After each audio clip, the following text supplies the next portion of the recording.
So October 28th, we'll be celebrating World Osteoporosis Day.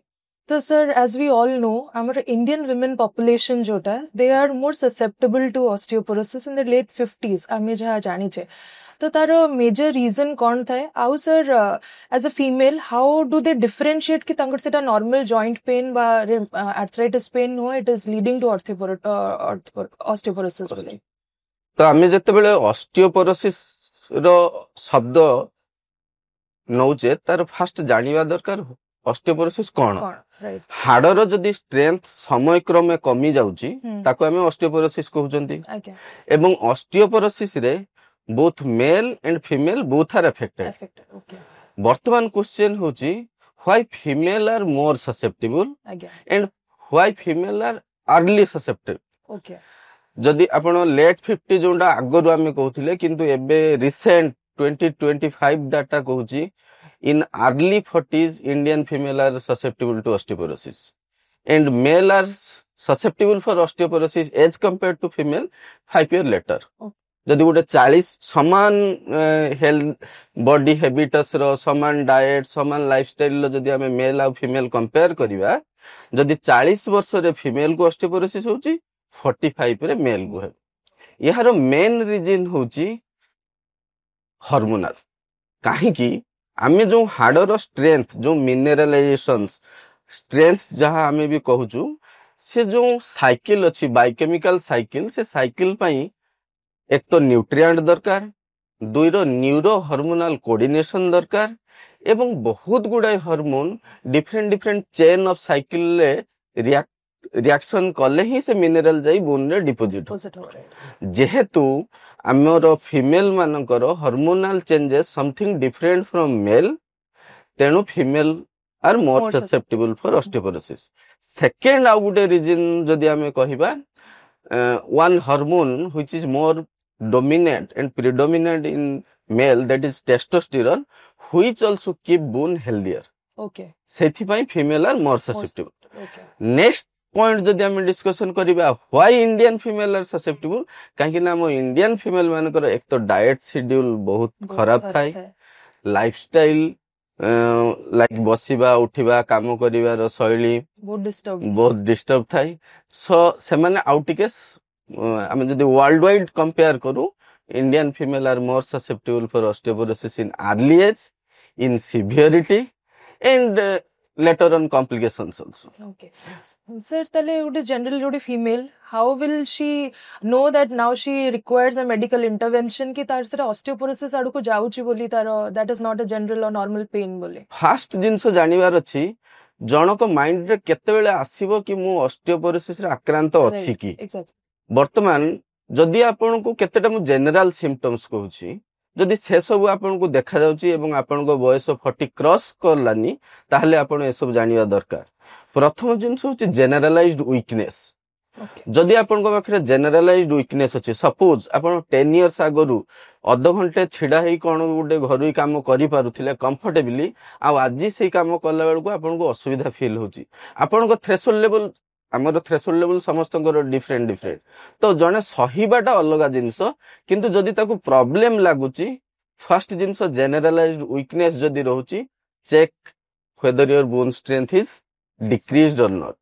Second आपणकर किछि गंठी mainly आपणकर weight bearing joint knee joint ankle joint hip joint particularly foot particularly जो bony point रे सब tendon लो insertion होची लाइक हिल लाइक शोल्डर रे इनती सब डिफरेंट पॉइंट्स अछि जदी सेठी किछि स्पेसिफिकली लोकलाइज्ड पेन कंसिस्टेंटली रहउची मास धरि रहउची एवं विथ टाइम से पेन सिवियर तार मात्रा बढ़ी क्वांटिटी बढ़ी चलीची एवं आपन को डेली एक्टिविटी आस्ते आस्ते हैम्पर होची आपन को लाइफस्टाइल खराब ही जाउची ताहले आपन सस्पिशियस होबा दरकार कि आपन ऑस्टियोपोरोसिस रे आक्रांत नाहंती तो जदी एबे आपन लागुची ऑस्टियोपोरोसिस रे आक्रांत ताहले आपन आपनकर जनरल फिजिशियन होंतु ऑर्थोपेडिक स्पेशलिस्ट होंतु तां कंसल्ट करिया दरकार एबे जो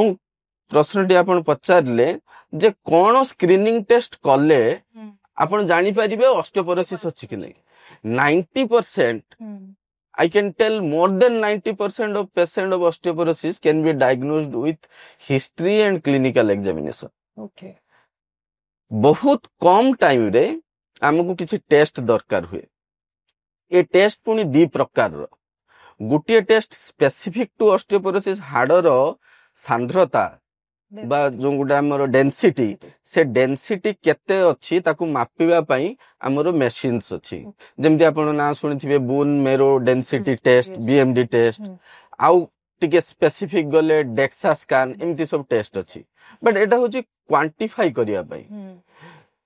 आउ किछि टेस्ट हमकु जानिया दरकार. जदि आपनको देहरे किछि किछि सिस्टमिक रोग अछि एवं जो रोग द्वारा आपण ऑस्टियोपोरोसिस रे आक्रांत होई थाई पारंत कि छोट उदाहरण टे देबी जेमति हाइपोथायराइड जो मानकर थाई particularly Indian female are more susceptible for hypothyroid in middle age. तेणु जदि आपनको पाखरे जदि हाइपोथायराइड अछि आपण गोटे कांस्टेंट इंटरवल ऑफ टाइम रे आपनको बोन रो चेकअप करिवाटा भलो. सेमिति अलगा बहुत गुडे list of diseases more than 100 diseases they can cause osteoporosis. आउ गोटे इम्पोर्टेंट हिस्ट्री होची some medicines which can also cause osteoporosis. Like आपण बहुत गुडे neuro and neuro psychiatry medicine तार साइड इफेक्ट रे ऑस्टियोपोरोसिस हुए.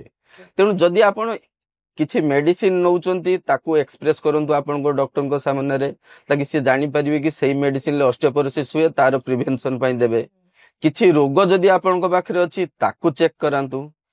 ये सब जदि किछि नाही ताहले ऑस्टियोपोरोसिस 99% टाइम रे क्लिनिकली डायग्नोसिस हे जिवो. ट्रीटमेंट पार्ट पई हो कि जदि बॉर्डर लाइन जिंस रहिला ताहले बीएमडी और DEXA scan is sufficient or a simple plain X-ray also sufficient.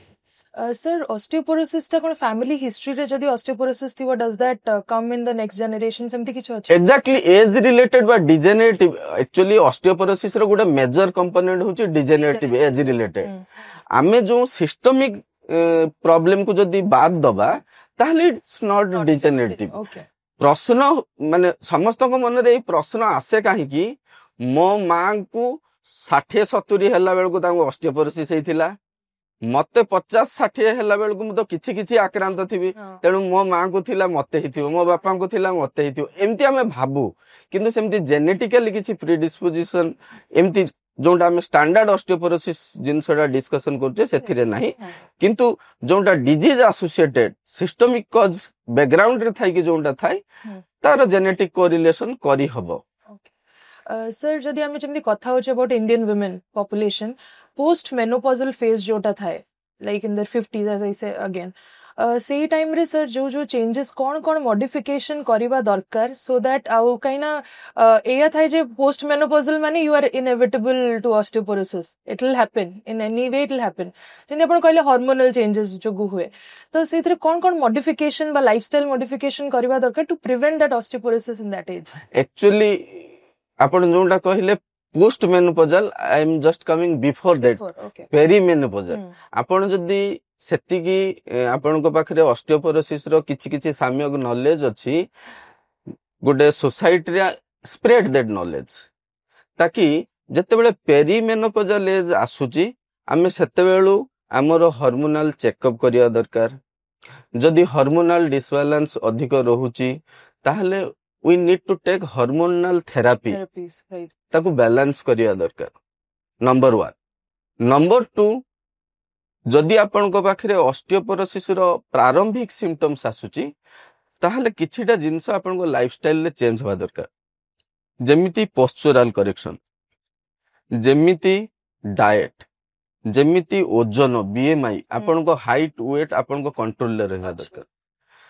Muscle strength, sunlight exposure, आपणकर डाएट ये जो 4-5 जिनिस प्रति आपण होलिस्टिक अप्रोच दबा दरकार. एमति ना कि केवल डाइट चेक कर देले हे जिवो कि एक्सरसाइज कर देले हे जिवो कि ओनली सनलाइट कि ओनली विटामिन डी कैप्सूल सेमति किछि नै.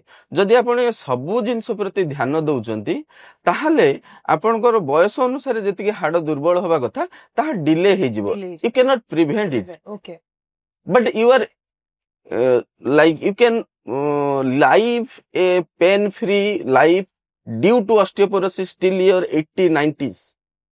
କିନ୍ତୁ ସେଇଟା ଆପଣ 40 ବର୍ଷ ବୟସରୁ ଷ୍ଟାର୍ଟ କରିବା ଦରକାର। ଏମିତି ନାହିଁ ଆପଣ 60-70 ବର୍ଷରେ ଆସିଲେ ଆଉ କହିବେ ମତେ ପୁରା ଭଲ ହେଇଯିବାର ଅଛି, କରିହବ କିନ୍ତୁ ଇଟ୍ସ ଟେମ୍ପୋରାରୀ। ଆପଣଙ୍କୁ ଆଜିକାଲି ବହୁତ ରେଞ୍ଜ ଅଫ ମେଡିସିନ୍ସ ଆସିଲାନି ଅଷ୍ଟିଓପୋରୋସିସ ପାଇଁ। ଆଗରୁ ଆମେ ପ୍ରାୟ ସମସ୍ତେ ଖାଲି କ୍ୟାଲସିୟମ ଭିଟାମିନ ଡି ଉପରେ କନସେନ୍ଟ୍ରେଟ କରୁ, ଏବେ ବିସ୍ଫୋସ୍ଫୋନେଟ ଆସିଲାନି, ରିକମ୍ବିନାଣ୍ଟ ଆଣ୍ଟିବଡି ଆସିଲାନି, ଲାଇକ୍ ଆପଣ ଶୁଣିଥିବେ ଜୋଲେଣ୍ଡୋନିକ ଏସିଡ, ଟେରିପାରାଟାଇଡ, ଡିନୋଜୋମାବ, ବହୁତ ପ୍ରକାର ମେଡିସିନ୍ସ ଆମ ପାଖରେ ଆଭେଲେବୁଲ। ଆଜିର ଟାଇମରେ osteoporosis is not a inevitable problem. It is completely curable. It is completely preventable. Only we need a basic knowledge and we can attend our doctor or we can take help for our healthcare personnel before time or at a appropriate time. Thank you.